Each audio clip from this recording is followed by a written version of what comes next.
അദ്ദേഹം ഇപ്പോൾ നമ്മുടെ പ്രധാനമന്ത്രി നരേന്ദ്രമോദിയുടെ ഒരു സ്ഥിരം സ്തുതിപാഠകനായിട്ട് മാറിയിരിക്കുകയാണ്. ബി ജെ പിയിലെ വാഴ്ത്തുപാട്ടുകാരെയൊക്കെ ബഹുദൂരം പിന്നിലാക്കിക്കൊണ്ടാണ് നമ്മുടെ തരൂർജി ഇപ്പോഴേ മുന്നേറിക്കൊണ്ടിരിക്കുന്നത്.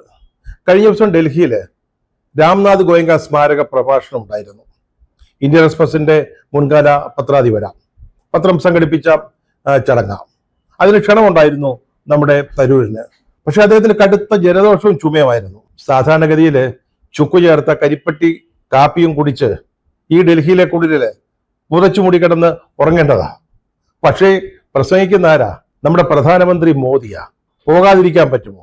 പിറ്റേന്ന് ഇന്ത്യൻ എക്സ്പ്രസിൽ വരുന്ന വാർത്ത വായിച്ചിട്ടോ അല്ലെങ്കിൽ ഏതെങ്കിലും TV ചാനലിലെ ക്ലിപ്പ് കണ്ടിട്ടോ മോദിയെ ഈ പ്രസംഗത്തിന്റെ പേരിൽ ഒന്ന് സ്തുതിക്കുന്നതിനേക്കാൾ വെയിറ്റ് അശ്വമുഖത്ത് നിന്ന് തന്നെ പ്രസംഗം കേട്ട് പ്രശംസിക്കുന്ന അതിന് കുറച്ചുകൂടി ഒരു ഗുമ്മ് കിട്ടും. അതുകൊണ്ട് എന്ത് ചെയ്തു?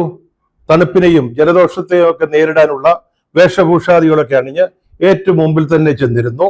അദ്ദേഹത്തിന്റെ പ്രസംഗം സാഗൂതം കേൾക്കുകയും ചെയ്തു.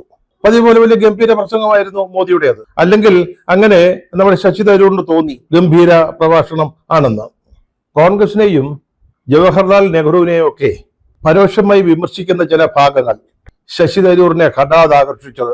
ഒപ്പം തന്നെ മെക്കാളെ പ്രഭു അടിച്ചേൽപ്പിച്ച ആ കൊളോണിയൽ അടിമത്ത മനോഭാവത്തിൽ നിന്ന് 10 വർഷത്തിനകം ഇന്ത്യയെ മോചിപ്പിക്കുമെന്ന് മോദി ഒരു പ്രതിജ്ഞ എടുത്തപ്പോൾ സത്യം പറഞ്ഞാൽ ശശി തരൂരിലെ ഇന്ത്യക്കാരൻ ഒന്ന് ഉണർന്ന് സടകുടഞ്ഞ് എഴുന്നേറ്റു.